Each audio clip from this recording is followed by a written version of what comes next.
Have you ever finished organizing your craft space and thought, okay, this is it? And then 3 weeks later, it's chaos again. This week, we're going to talk about why. Hey, everybody, it's Whitney with Girl Friday Crafts. Welcome back to your organizing tip of the week. February has been all about refinement and fine tuning. Last week, we focused on fine tuning just one area. This week, we are going to zoom out and kind of evaluate our whole craft space organization system. The point of doing this and thinking about it this way is that fine tuning only works if your space and the systems that you use to organize are actually still aligned with how you craft. So we're going to talk a little bit about what that means. There is this idea of drift, organization drift. Think about it like the same kind of concept as mission drift, if you've ever heard that phrase. And our craft space can get away from us when this drift happens, and it's hard for us to stay on top of it and stay organized when we don't understand where the drift is coming from. So we're going to talk about a couple of different reasons why this drift happens. The first is that your crafting habits have changed. So you craft differently now than you did when you set up your system originally. That has been my problem actually for well over a year now. The second is that you have new hobbies, new tools, new workflows. So you have taken on a new type of crafting. You've gotten a new tool that you use regularly, but the space wasn't set up for that. Or your sort of order of operations of how you do things is changed and your space isn't set up for that. So the question to ask yourself, if any of this resonates with you, is does your storage, and not just the type of containers, but where things are stored and how they are stored, actually reflect the type of crafting that you do right now? The second drift reason is volume increase. Also something that I have experienced over the past couple of years, going from a hobbyist crafter to a business owner crafter. You buy in spurts, you buy in sales, you buy new collections, you buy mystery boxes, you buy in seasonal bursts because, again, maybe your crafting style has changed or your crafting patterns have changed, so your buying habits have changed.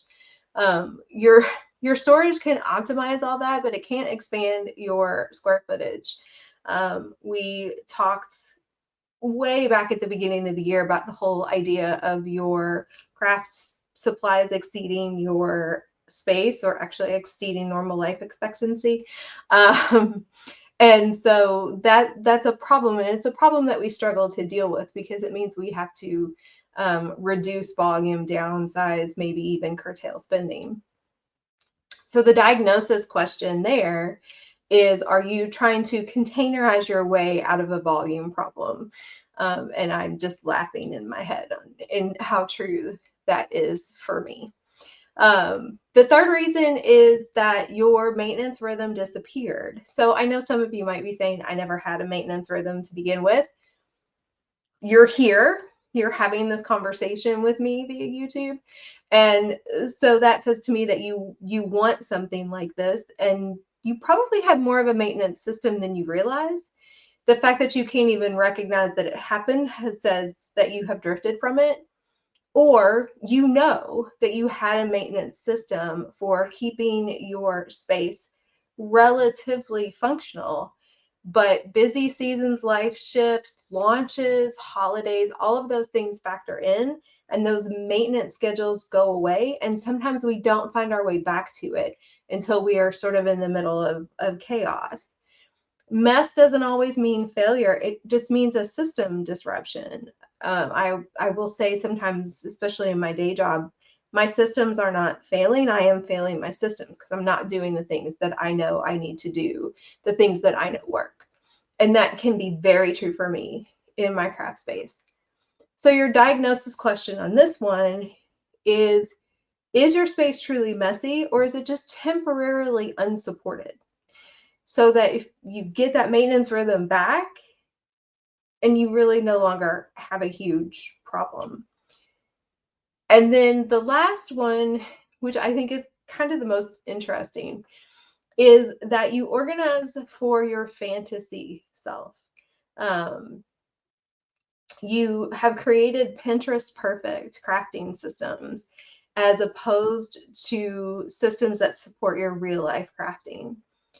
You have organized for aesthetic over function. And so that diagnosis question is that, are you organizing for who you want to be or who you actually are? Now, I'm all about the dress for the job you want, not the job you have kind of concept, but that doesn't work in a craft space organization world. We need to organize for who we are and how we craft, not the Pinterest, Instagram version of that. So if any of this resonates with you, if you feel like your craft room keeps drifting out of alignment, you're not bad at organizing. Your systems may just need some evolution. So this week, your worksheet is a drift assessment, basically. It's designed to help you figure out which one of these types of drift is happening for you, or maybe multiple are happening for you, and then sit with it. Think about it a little bit, process on it a little bit. There's some reflection questions in there. And then next week, we're going to talk a little bit about whether or not your space needs a small tweak or a deeper reset, which is a great place to end our February refinement. Lost the word, our February refinement series. So the link for that worksheet is down in the video description. Please let me know what you thought about this video. If you find any of this helpful, make sure that you like, comment, subscribe, share, and I will see you all next week with another tip. Bye, everybody.